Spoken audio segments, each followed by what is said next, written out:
Arjo Ataide muling nang nagsalita at tinawag na sinungaling si Sue Ramirez.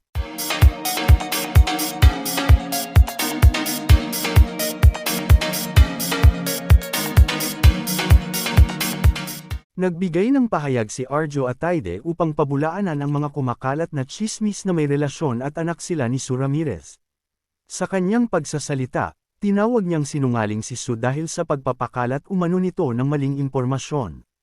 Ayon kay Arjo, walang katotohanan ang mga paratang at labis siyang nasasaktan sa mga ganitong usapin. Hinimok din niya ang publiko na huwag maniwala sa mga walang basehang balita. Dagdag pa niya, labis itong nakakaapekto sa kanyang personal at propesyonal na buhay. Naninindigan si Arjo na paninira lamang ito at may mga taong gustong sirain ang kanyang reputasyon. Nanawagan siya ng respeto sa kanyang pribadong buhay at hiniling na itigil na ang pagpapakalat ng mga maling balita.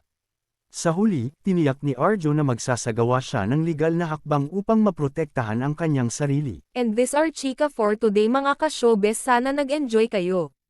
Don't forget to like, share, subscribe and click the notification bell for more updates.